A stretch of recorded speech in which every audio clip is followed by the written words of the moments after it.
We are live on the 86th podcast, broadcasting on the 420 Highway FM.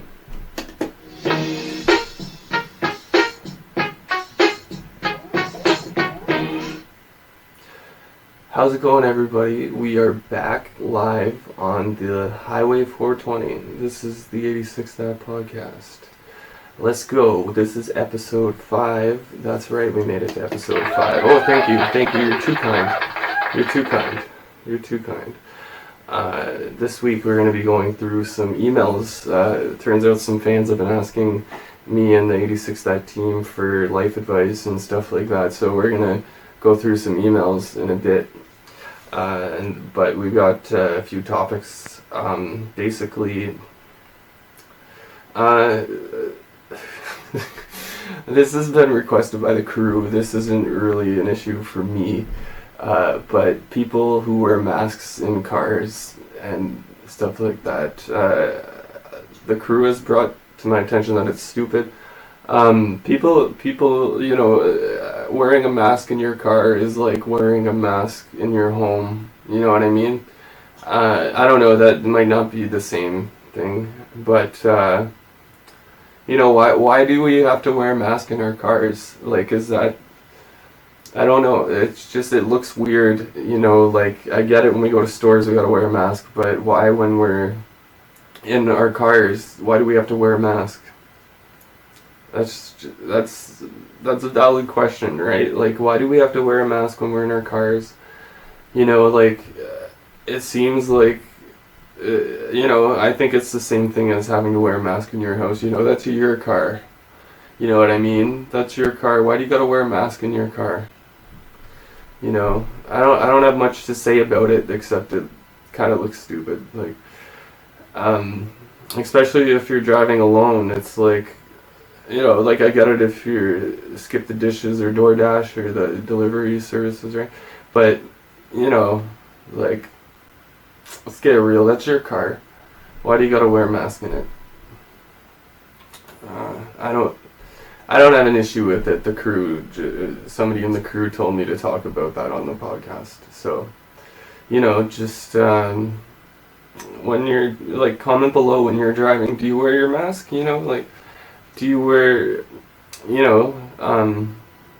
that's a fair thing. Yeah, comment below if you wear a mask while you're driving. Comment your opinion. Like, do you think it's needed?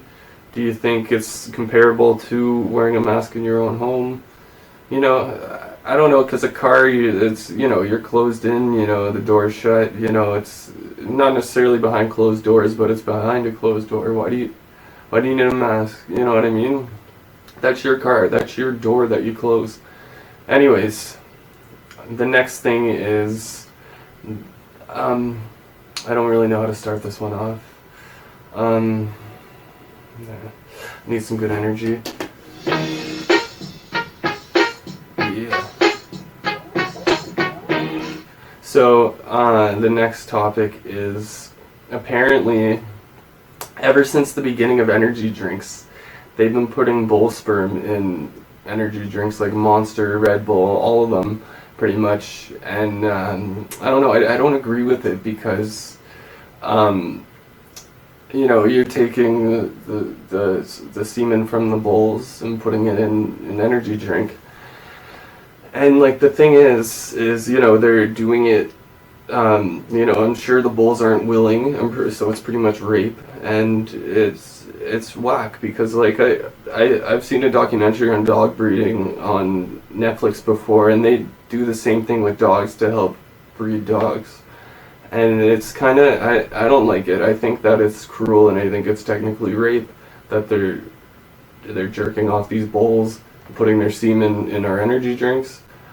I don't know, it's kind of borderline because I do enjoy an energy drink here and there, but then again, every now and then I think about that and I'm like, why are they putting bull sperm in the energy drinks? There should be, I know they can make it artificially now, but I'm sure Red Bull's still putting the bull sperm in there. Yeah, so comment below, like, do you think that's an issue that they're doing? Do you think it's unhealthy? You know, like, I'm just putting this out there, you know, like, Red Bull and Monster are putting bull sperm in their drinks. It's true. So recently we've been getting a lot of emails on different things. I guess the best way to put it is you guys have been asking me and the team for life advice, and I'm guessing we could address the emails on the podcast. So if you send an email to management@highnukles.com, we might be reading your email. Who knows? You know, some of you guys might think that we don't check the email or look at the emails, but trust me, we're looking at the emails almost daily. You know, it's a business. So we're gonna get into these emails on life advice and you know, whatever it is that these emails are asking. So this email is asking for some relationship advice, I believe. Yeah. Okay, so we're gonna get into it. So it says, "Dear High Knuckles, I am 24. I'm a 24-year-old man. Was in a relationship for 5 years. She cheated, etc. Was a horrible time." It's relatable for sure. That was about 2 years ago. So the 5-year relationship was 2 years ago, is what it sounds like. Finally got over it during the pandemic. Good for you, buddy. For sure. I mean, that's amazing. Yeah, that's awesome. But now it seems like an impossible task to find a girl. I hate the superficialness of dating apps. Try Christian Connections, man. It's free. It is my only opinion to basically wait an unknown amount of time for the pandemic to end before I can even start to find love again. I'm guessing there's a lot of people who feel the same way as me. Do you have any suggestions? Sincerely, Sean. Thanks, High Knuckles. So, this guy's basically wondering if he should wait until the end of the pandemic to date again. And guaranteed he means like not like my mustache is getting sweaty. So guaranteed he's not looking for a hookup, so he's not on Tinder. I'd say go to Christian Connections. You're guaranteed to make a connection, and when the pandemic's over, you can drive out to meet a baddie from Christian Connections, because they don't give you any locals, because they they want you to have a successful relationship. But my issue with Christian Connections, we're going to get into it on another podcast, is these Christian dating apps, they don't give you any locals, and then they don't give you any locals, and then they make it so you got to drive to meet up with the ladies. And I don't know, I think they're leading you into sin, because you go have a Bible study, and sex is obviously expected because you drove so long, or at least a blowy. It's kind of weird that these Christian dating apps are doing that. Yeah, buddy, so just go on Christian Connections. You'll be sure to make a connection. And you technically don't have to wait until the pandemic's over, depending on the restrictions. Alright? We're going to get into another email. This is the last one, though, because there's so many of them, but man, you guys are sending paragraphs, and I don't want to read a book on the podcast today. But maybe on the next podcast we'll go through some more emails. This one says, "Dear High Knuckles, it's already 12 midnight here in my city of North Bay. I've got work tomorrow and I couldn't sleep." Okay, I guess that's why they're sending the email. "I have my menstruation since yesterday, when I was about to go home earlier." My chin's itchy. Oh. My mustache is so sweaty. When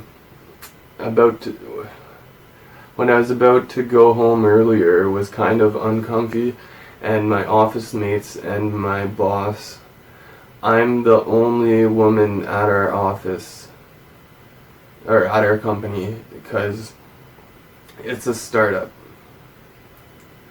I didn't know I had a menstrual leak. What the heck is a menstrual leak? Oh shoot, okay. I didn't know I had a menstrual leak. They didn't even bother to tell me. I just knew about it when I got home. Oh dear God. I walked 2.5 kilometers, work to home. I wonder if she's got a Fitbit. And now I feel so ashamed and really horrible to go out. I don't know what to do. Frowny face. If you have any advice, High Knuckles, I'd really appreciate it. Thank you. And they got a frowny face after I don't know what to do. Did they leave a name? I don't think they left a name, No. I forgot to put my headphones on. So, screw the headphones, they're not even plugged in. So, I don't know, we've been getting these emails.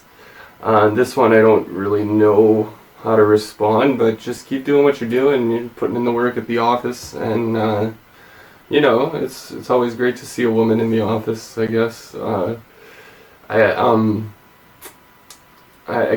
know what a menstrual leak is, but I think I have an idea. And I think the solution for a menstrual leak is a tampon. I'm not sure. Thank you so much for watching the 86 That Podcast. If you're on YouTube, Spotify, Apple Music, and all the platforms where you can find a podcast, we are excited that you've been coming back every few weeks. We're hoping to get the podcast going every week, so it's more consistent. We're gonna find more things to talk about. We might go through some more emails. Next week, we're going to be reading emails for love advice. So, excuse me. If you want some love advice, send me an email at management@highnukcles.com. That's management@highnukcles.com. I'll give you some advice on your love life, and it's Valentine's Day, the next podcast, so hopefully I can help you out with whatever advice you need.